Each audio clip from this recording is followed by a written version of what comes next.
Today we're going to talk about how to correctly lace up a wedding gown. First, you want to make sure that the panel is not clipped into place. If you clip it into place, what can happen is the lace-up panel can start to buckle.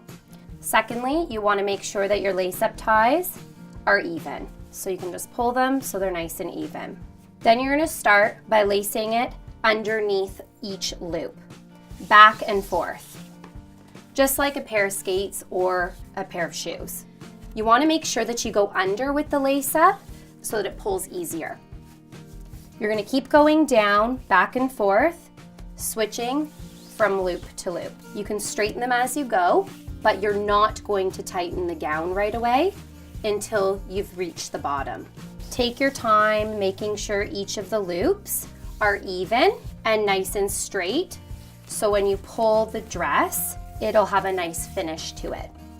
You can start to tighten the gown once you either start running out of a lace-up tie or you get close to the bottom. I would recommend getting close to the bottom so that it's less to tighten up. You can always adjust the panel underneath if it starts to shift, so don't worry about that right away. Just focus on getting all of the ties laced up. You can also have somebody standing in the front holding the dress in place to make sure that the gown is not pooling on the floor and it has the correct measurements with the shoes. So it's always good to have two people doing the lace up.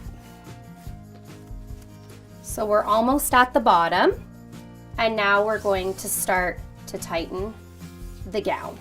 Before you start to tighten, there's a few things you want to make sure of. One is making sure that the cups of the dress or the bust of the dress is sitting in the correct spot.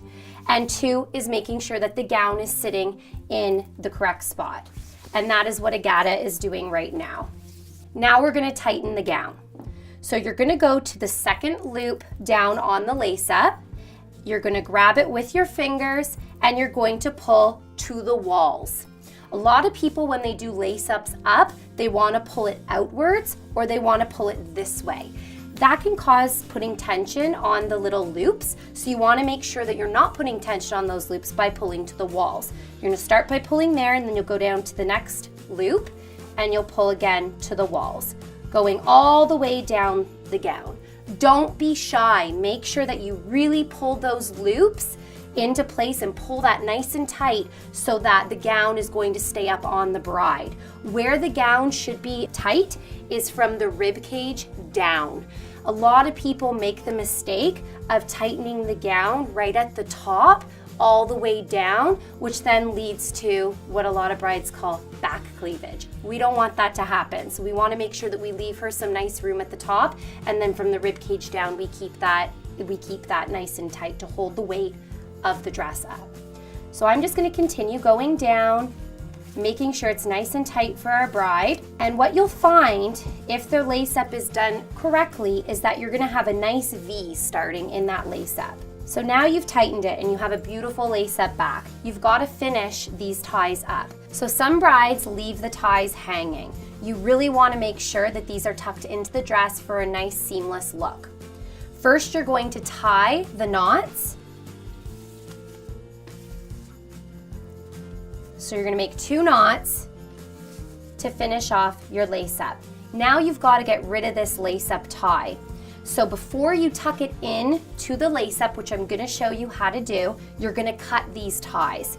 So you're just going to follow all the way down the dress to the very bottom, and you're going to cut those ties so there's none dragging on the floor. Then we're going to tuck everything into the bottom of the corset. You can also reach underneath the dress and go between the dress and the panel and pull those ties down if that's easier. And there you have your completed corset. The final thing you want to do after completing this beautiful corset for your day is make sure that the panel is nice and smooth.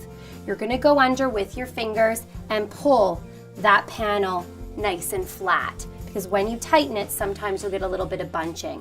Once it's in place, it is complete and you have your perfect look for your day.